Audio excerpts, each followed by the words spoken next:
This AYAOTD summary is for Evie Lynch, because she watches these videos. Who's going tonight? I am. If you're wondering why I keep doing so many Betty Ann stories, it's because I gave up excitement for Lent. You always tell the same kind of story. It's kind of gross, but everyone always lives happily ever after. Boring. Good lord, did I just agree with Eric? You're kind of gross and boring too. Yeah.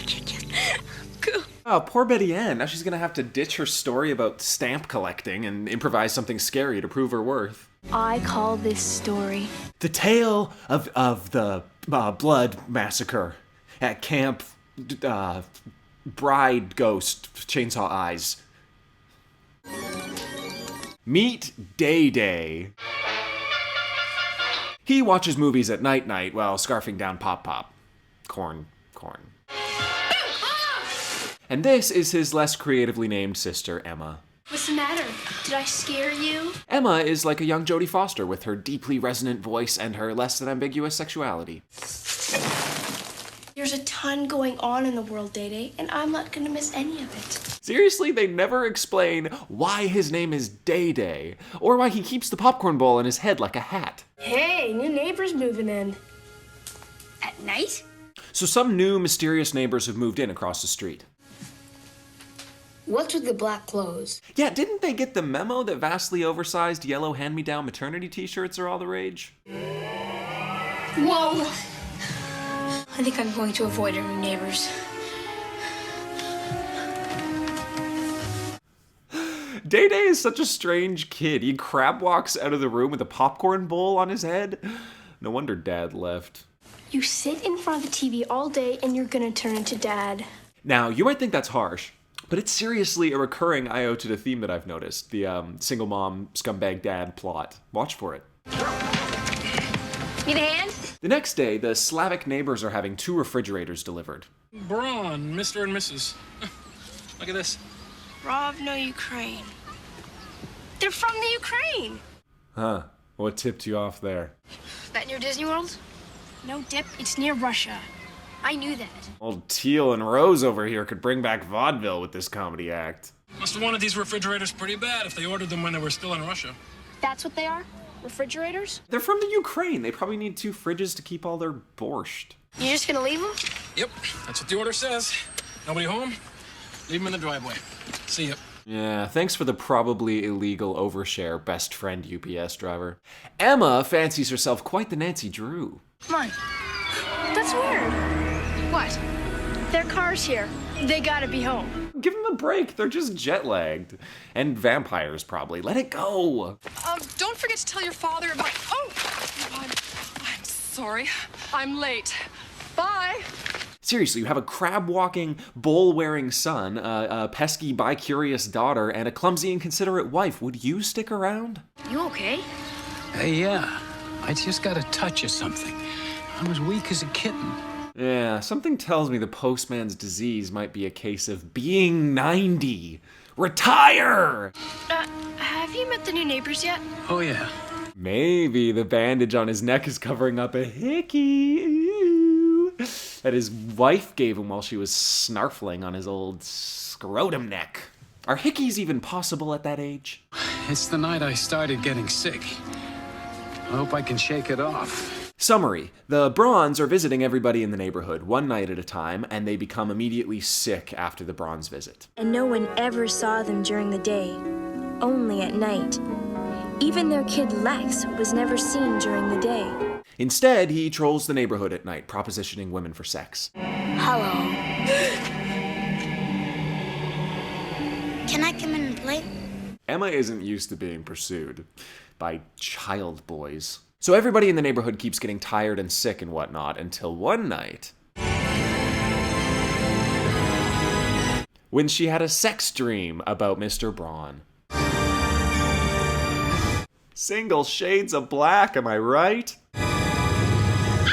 So now that Emma had a dream about Mr. Braun as a vampire, this becomes the truth. So she wakes up Day Day to fill him in on her latest erotic fantasy. I'm sick. Get up now! Day Day never imagined that storing his megaphone at the end of his bed would ever backfire. Why is it they're never out during the day? And where are they from? Oh, maybe consult the conveniently placed giant Carmen Sandiego map on your wall. Here, Rovno, Ukraine. That's right in the middle of all those EA places. Romania, Bulgaria, Transylvania. So the theory here is Ukraine is in the middle of all of the EA countries, like Transylvania, which isn't even a country. So the Bronze are vampires. What about those people? They're all getting sick, weak and pale, and they'll have band-aids on their necks. Let's just be glad they aren't from a Stan country, am I right? There's only one explanation. Surely not. Our neighbors are vampires. Oh, Day-Day, don't even give her the time of day. Ugh, I'm dreaming. No, you're not. They're vampires, all right. They gotta be. Strange that Emma grew up in West Virginia without the rest of her family. And I'm gonna check tonight. I'm gonna wait till they leave, then get into their basement. The plan is for Emma to sneak into the basement and find their coffins, thus proving her theory, and hopefully landing her in hot water with Mr. Braun. She's going into a vampire's basement at night? Adios, Emma.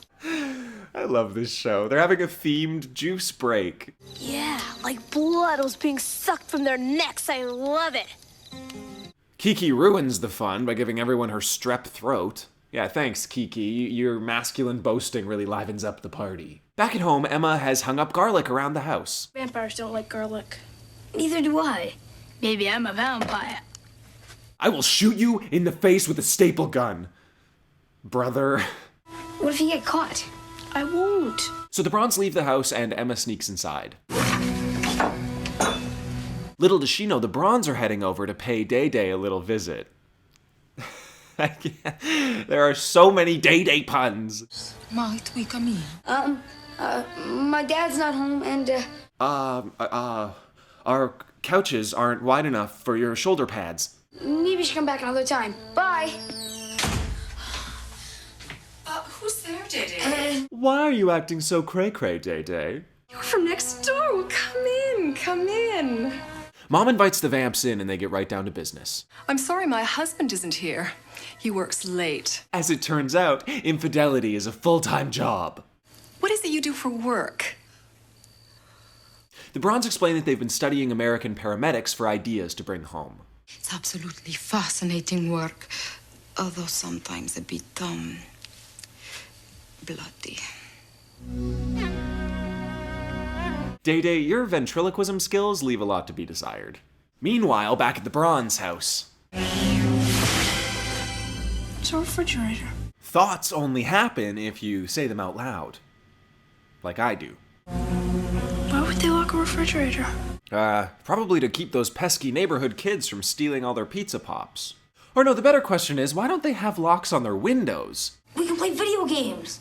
It'll be great, right, Lex? No, I am only interested in procreating with your sister.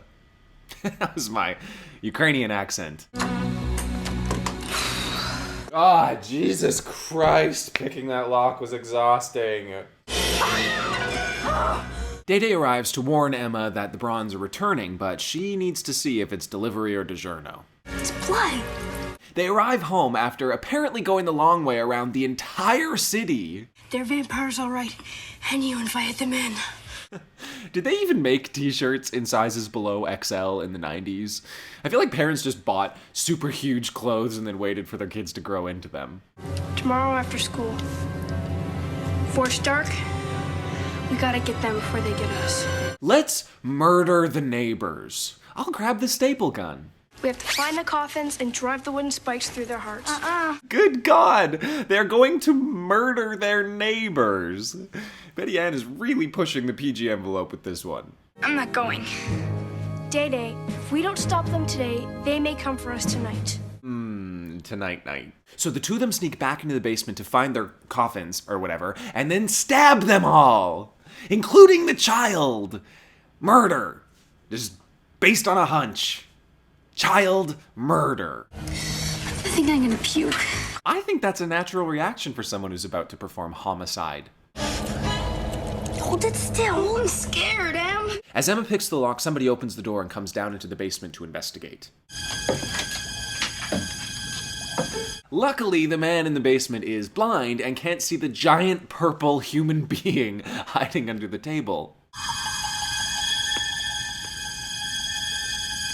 The kids escape and run into the bronze outside. Hello, children.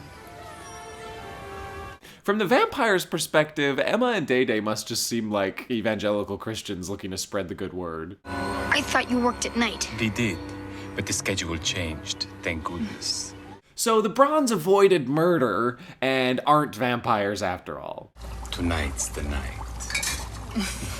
Or are they? Wake up, Master. The sun is gone.